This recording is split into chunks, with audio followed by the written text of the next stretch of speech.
A WNBA coach just said something that most professional sports coaches never have the courage to say out loud.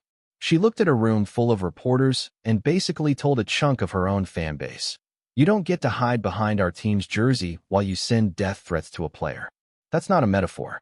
That's what happened. If you've been anywhere near women's basketball this week, you already know something exploded around the Indiana Fever. But here's the thing. Depending on where you got your information, you might have heard two completely different versions of this story. One version says a coach attacked her own fans. The other version, the one actually backed by video and direct quotes, tells a very different story. So let's slow down and go through exactly what was said, exactly what happened on the court that started this, and why it matters for where this league is headed. Start with the play itself, because none of this makes sense without it. During a game between the Fever and the Phoenix Mercury in late June, Mercury forward Alyssa Thomas made contact with Caitlin Clark's throat during a physical sequence near the basket. The league reviewed it, upgraded the call to a flagrant foul, and suspended Thomas for a game. Thomas has said the contact wasn't intentional. Clark left that game early and later missed additional time with a back issue. However you read the play itself, it was the kind of moment that was always going to generate debate. Was it dirty? Was it incidental? Was the league too soft or too harsh in its response?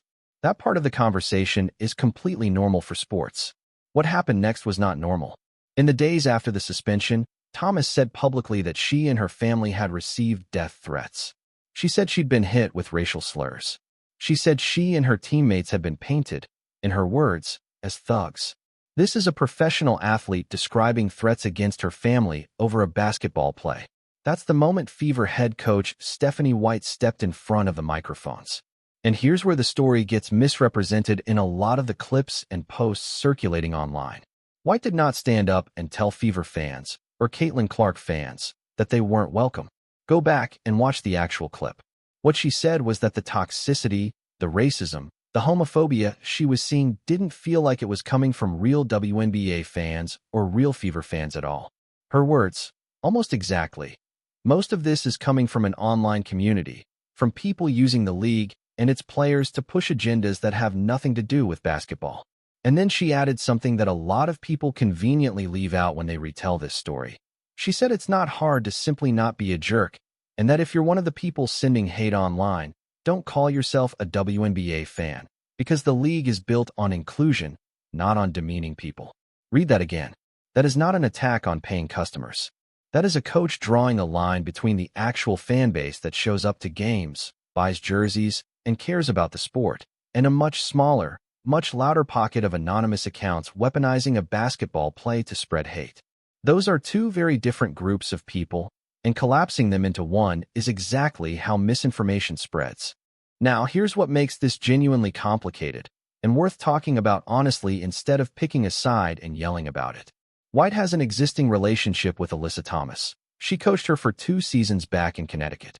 So when White speaks up for Thomas, some fans immediately read that as favoritism, as a coach who cares more about a former player on a rival team than about the superstar currently on her own bench. That reaction is understandable even if the underlying accusation doesn't hold up. Because standing up against death threats aimed at any player, on any team, isn't about picking sides in a rivalry. It's the most basic form of decency a league can ask for from its coaches. And this connects to something bigger that's actually been building for a while. The explosion of new attention around women's basketball, driven heavily by Caitlin Clark's popularity, has been an enormous net positive for the sport. Bigger crowds, bigger TV deals, more money for players across the league. But growth like that comes with a shadow side. More eyeballs means more anonymous accounts. More rivalry means more people who've never watched a full game showing up just to fight online. Elizabeth Williams, a veteran player and union leader, made a similar point this week. She said plenty of the ugliest online behavior comes from people who've never actually watched the league play, who've built an idea of who these players are without knowing anything real about them. And she pointed out something worth sitting with. The WNBA is a league of mostly black women, and that demographic reality shapes exactly who gets targeted and how. So what do we actually take away from all this? Not that a coach turned on her fan base.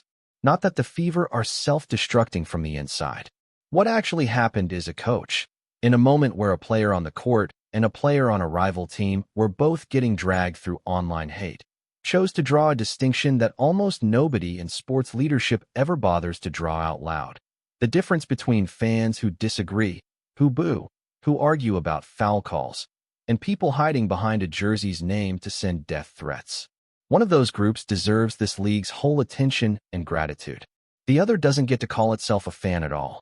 Whether you think White handled the balancing act perfectly, whether you think she should have defended Clark more forcefully in the same breath, whether you think the league office needs to do more to actually protect players from this kind of harassment instead of leaving coaches to say it in press conferences, those are all fair things to debate. But debate them with what was actually said, not with a version of the story built to make you angrier and click faster. So here's the real question worth asking, and I want to hear where you land. Should coaches be the ones drawing this line publicly, or is this something the league itself needs to be doing with actual policy and enforcement, instead of leaving it to whoever happens to be standing at the podium that day? Drop your take below.